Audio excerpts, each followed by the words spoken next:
Hi hello అందరికీ నమస్తే అండి. అందరూ ఎలా ఉన్నారు? చాలా బాగున్నారు అనుకుంటున్నాను. Welcome back to our channel Anu 5B ఫ్యామిలీకి స్వాగతం సుస్వాగతం. ఇక్కడైతే మేము తిరుపతి ప్రయాణం అవుతున్నామండి. తిరుపతి ప్రయాణం అవడానికి కావాల్సినవన్నీ ముందుగా సిద్ధం చేసుకుని సర్దేసుకుని చక్కగా ఆటో అయితే ఎక్కుతున్నామండి. ఆటో ఎక్కేటప్పుడు ఒక చిన్న వీడియో అయితే ఇక్కడ తీసాను. మా పిల్లలు ఇద్దరు మా చిన్నోడు చూడండి ఎంత అమాయకంగా కూర్చున్నాడు. మా పెద్దోడు హాయ్ ఆల్ ది బెస్ట్ చెప్పండి అని చెప్పి మేమైతే ప్రయాణం అవుతున్నామని అయితే చూపించాడు. మా చిన్నోడు చక్కగా బుద్ధిమంతుడిలా కూర్చున్నాడు. ఎట్టకేలకి అయితే తిరుపతికి ప్రయాణం అవుతుందండి. ఆ ఏడుకొండలవాడి దయ వల్ల మళ్ళీ మా ప్రయాణం బాగా జరిగి క్షేమంగా ఇంటికి వచ్చి అంతా అనుకున్నట్టుగా జరగాలని అయితే మనస్ఫూర్తిగా కోరుకుంటూ ప్రయాణం అయితే స్టార్ట్ చేసాము. రైల్వే స్టేషన్కి అయితే వచ్చాము. వచ్చిన తర్వాత కూర్చున్న తర్వాత ప్యాకింగ్ మొత్తం ఓపెన్ చేసి మా పిల్లలు తింటున్నారు, నాకు కొంచెం నోట్లో పెడుతున్నారు. ఇంకా మా ఆయన గారితో కొంచెం అటు ఇటు మాట్లాడుతూ కాలక్షేపం చేస్తూ ట్రైన్ వచ్చేంత వరకు కూడా అలాగా కాలక్షేపం అయితే జరిగిందండి. ఈ స్టేషన్లో వర్క్ జరుగుతుంది. సో అందువల్ల ఎక్కడ పడితే అక్కడ ఇసుక కంకర అయితే ఉన్నాయి. ట్రైన్ వచ్చేంత వరకు కూడా మా పిల్లలతో కాలక్షేపం అయితే జరిగిపోయిందండి. ట్రైన్తో వస్తుంది. మాకైతే ఎక్కువసేపు వెయిట్ చేసినంత ఫీలింగ్ అయితే ఏం కలగలేదు. పిల్లలు ముగ్గురిని చూసుకొని మా హస్బెండ్తో కొంచెంసేపు అలా కబుర్లు చెప్పుకుంటే టైం గడిచిపోయింది. చక్కగా ట్రైన్ ఎక్కేసాము. హ్యాపీగా మా సీట్లో మేము కూర్చున్నామండి. జర్నీ అయితే చాలా బాగా జరిగింది.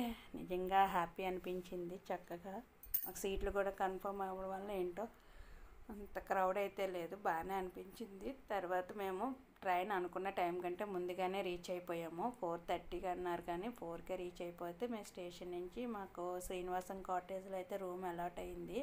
సో మేము శ్రీనివాసం కాటేజ్కి వచ్చేసాక రూమ్ కోసం అయితే కీస్ మార్నింగ్ 6 ఆఫ్టర్ ఇస్తానన్నారు.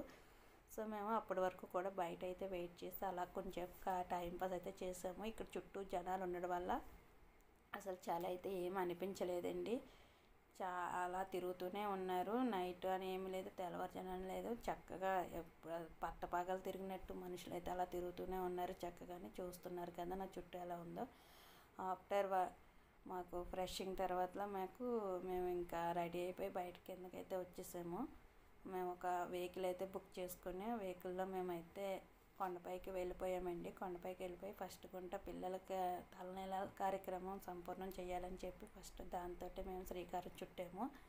సో పిల్లలకి తలనీలాలు తీసుకోవడానికి అయితే మేము కొండ మీద కళ్యాణగట్టకి వెళ్ళిపోయి పిల్లలకి తలనీలాలు అయితే అది గోవిందా గోవిందా గోవిందా అనుకుంటూ తలనీలాలు అయితే సమర్పించామండి. మా ఇంట్లో తొలి తలనీలాలు అయితే తిరుపతిలోనే ఇస్తున్నామండి. మా పెద్దోడికి అలాగే చేసాము.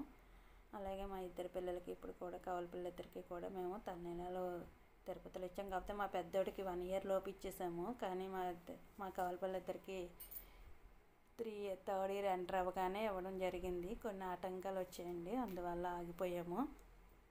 సో ఇక్కడైతే పిల్లలు చక్కగా పోజులు అయితే ఇస్తున్నాడు. మా పెద్దోడు గుండు బాస్ ఈజ్ బ్యాక్ అన్నట్టు పెట్టాడు ఒక పోజు. ఇక్కడైతే వరాహస్వామిని దర్శించుకున్నామండి. వరాహస్వామిని దర్శించుకున్న తర్వాత కొండ మీద ఉన్నటువంటి కపిలతీర్థము, పాపనాశనము, శ్రీవారి పాదాలు, చక్రతీర్థము, ఆకాశగంగా ఉన్నటువంటి అక్కడ ఒక 5-6 ప్లేసులు ఉన్నాయండి. ఆ ప్లేసులు మొత్తం శిలాతోరణము అవన్నీ చక్కగా చుట్టి తిరిగి ఎంజాయ్ చేసామండి. పిల్లలు అయితే చక్కగా పరిగెడుతూ గోల పెట్టకుండా ఎంతో సపోర్టివ్గా అయితే ముందుకైతే సాగారు. చూడండి మా చిన్నోడు ఎంత ఫాస్ట్గా వెళ్ళిపోతున్నాడో అంతా వాడికే తెలుసు అన్నట్టు. నిజంగా చాలా హ్యాపీ అనిపించిందండి. పిల్లలు ఎక్కడ పేచీ పెట్టేస్తారని. కొంతవరకు అయితే చాలా వరకు అయితే మా పిల్లలు అయితే పేచీ పెట్టలేదు, కానీ కొన్ని చోట్ల ఎత్తుకోక తప్పలేదు. దానివల్ల కొంచెం ఇబ్బంది పడ్డారు అంతే.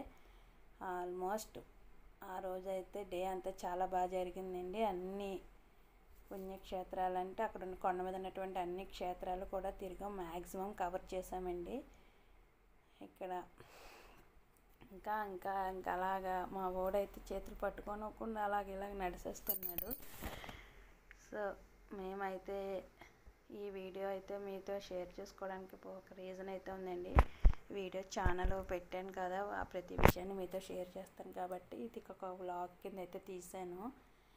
మేమైతే తర్వాత ఇక్కడ గోవిందరాజు టెంపుల్కి వచ్చామండి. గోవిందరాజు టెంపుల్లో కూడా మేము ఫోటోలు దిగాము. శిలాతోరణము తర్వాత మేము శ్రీకాళహస్తి వెళ్ళాము. శ్రీకాళహస్తిలో కొన్ని ఫోటోలు దిగాము. మంగాపట్నం వెళ్ళాము, కాణిపాకం వెళ్ళాము, గోల్డెన్ టెంపుల్కి వెళ్ళాము. కానీ కొన్ని చోట్ల అయితే వీడియోస్ తీయలేదండి, ఎందుకంటే మొబైల్స్ లాకర్లో సబ్మిట్ చేస్తారు. సో దానివల్ల అయితే నేను వీడియోస్ తీయలేకపోయాను. కుదిరిన మట్టుకైతే తీసానండి. కుదిరిన వీడియో ఏవైతే వీడియోస్ తీసానో అవి మాత్రమే అప్లోడ్ చేయడం జరిగింది. అవి మాత్రమే వీడియోలో అయితే అప్లోడ్ చేశాను. చాలా ప్లేస్లు అయితే తిరిగామండి. మ్యాక్సిమం అయితే తిరిగాము, అలసిపోకుండానే తిరిగాము. ప్రాప్తం కలిగినందుకైతే చాలా హ్యాపీ ఫీల్ అవుతున్నాను. ఇక్కడైతే మేము చిత్తూరు కాణిపాకం వెళ్ళడానికి అయితే ట్రైన్లో ఎక్కామండి. ట్రైన్లో ఆల్మోస్ట్ 2 hours అయితే వెయిట్ చేసామండి. అప్పటి వరకు ట్రైన్ అయితే కదలలేదు. చాలా అంటే చాలా ఖాళీగా ఉంది. ట్రైన్ ఎంత ఖాళీగా ఉన్నాడో నేను ఎప్పుడూ చూడలేదు. ఇటువైపు చిత్తూరు వెళ్ళే ట్రైన్ అండి ఇది. చాలా అంటే చాలా ఖాళీగా ఉంది. మేము కాణిపాకం చూసుకొని ఆ తర్వాత గోల్డెన్ టెంపుల్కి వెళ్ళి అక్కడ టెంపుల్ దగ్గర అమ్మవారిని దర్శించుకొని హ్యాపీగా ఇంకా మళ్ళీ రిటర్న్ అయ్యామండి. ఇంకొన్ని ఇక్కడ మా వాడు చిన్నోడు నడవలేకపోతే మా మామయ్య గారు ఎత్తుకోలేక సూట్ కేసు మీద కూర్చోబెట్టి దొరికించుకొని వెళ్తున్నారు. చాలా బాగా దర్శనాలు జరిగాయండి. అంతే హ్యాపీగా తిరిగి వచ్చామండి. ఎంత హ్యాపీగా వెళ్ళామో అంతే హ్యాపీగా తిరిగి వచ్చామండి. నిజంగా స్వామివారి ప్రత్యేకత చాలా అంటే చాలా ఉందండి. Thank you. మళ్ళీ నాకు పునర్దర్శనం ప్రాప్తం కలగాలని త్వరలోనే కోరుకుంటున్నాను. Thank you for watching.